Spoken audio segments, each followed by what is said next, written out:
It is good to be back with you all. Back together in fellowship, gathering together around the table. It was a good week of vacation, a time of rest for me and our family.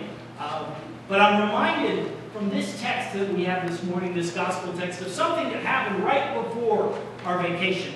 You all may remember about a week and a half ago, 2.5 weeks ago now, we had our annual fish fry. Wonderful time of fellowship. Almost 500 people walked through our doors or drove through to get fish and chicken and all the fixings. Well, I spent time saying hi to a lot of folks as they came through, and then late in the evening I did go ahead and get my meal. So I went through the line and got fish and chicken and potato salad and on, and then I got to the last spot in the line, and Courtney was there, handing out loaves of bread. And she handed it to me and said this: "Take and eat." I didn't quite know what to say. I was speechless. And then I had to think to myself, what does it say when the pastor is speechless and someone says, "Take and eat"? But what it made me realize, I was flying through that line, and it made me realize how often we take our food for granted. We don't give a lot of thought to what we eat most times, do we? We get fast food for lunch, gobbling it down in the car or in the office. We're lucky as a family if we get 10 minutes gathered around the table at dinner time together, because somebody's got band practice or scouts or sports, on and on. We don't take the time to give thanks. To give thanks to God who provides all our food. To give thanks for those who prepare the food. To give thanks for those who gather in fellowship with us around the table. Part of the reason I think we don't give thanks is that we're not often really hungry. No, our culture has more food than we ever need. Our challenge is to not eat too much food. The challenges of obesity in our society are very great today because food is so abundant and so plentiful. To be honest, I have only been truly starving once in my life. Now, there have been many times when my stomach has grumbled because dinner's a little late, or maybe I had to go to lunch late. That's not really hunger, is it?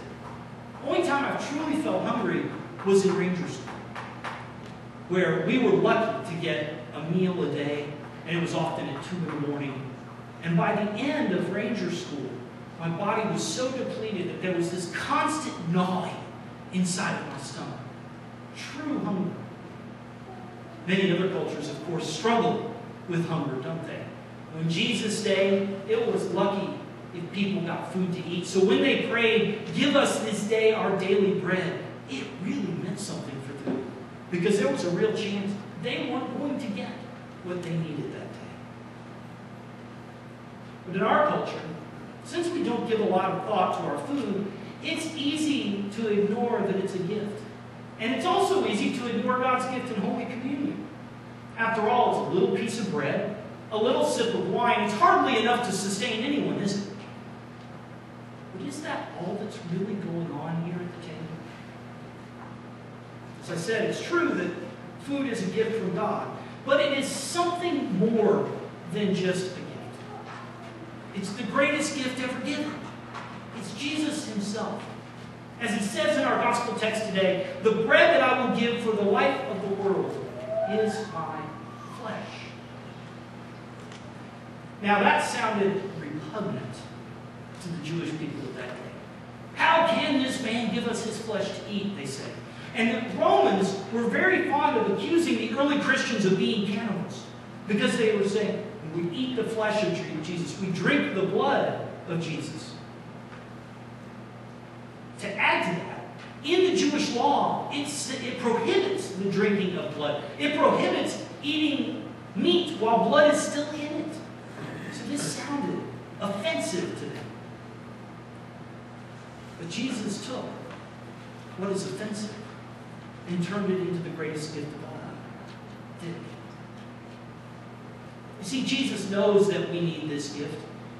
We need to be strengthened regularly in our faith. You know, we remember our baptism, but baptism only happens once in our lives. That one time where God claims us as God's child. But communion is an ongoing way to be sustained and strengthened in our faith. You see, we don't just need to hear God's love and God's promises with our ears. We need to taste it with our tongues. We need to smell it with our noses. We need God to be viscerally present with us. And it makes me wonder, since we need this gift so much, why would we want to withhold it? Why don't we have communion every Sunday? Jesus offers to feed us with his body and blood, and yet we starve ourselves and others, don't we? So what does Jesus do for us in Holy Communion? Why is this gift so important? Well, first, Jesus sustains us in our community together. In our gospel text, when Jesus says, "This bread is not like the bread which your ancestors ate when they died," he is referring to a specific moment in the Israelites' experience. That time in the wilderness, when they were starving for food, and God sent them manna from heaven. The word manna, by the way, comes from the Hebrew manhu, which means, what is it? It was a flaky substance on the ground, and they were like, "What is this?" And Moses said, "It is bread from heaven for you to eat." But even though God gave them this manna to sustain them through their journey in the wilderness, they still died. They still died in the wilderness. And Jesus' body and blood is even greater than that, far greater, because it sustains us forever.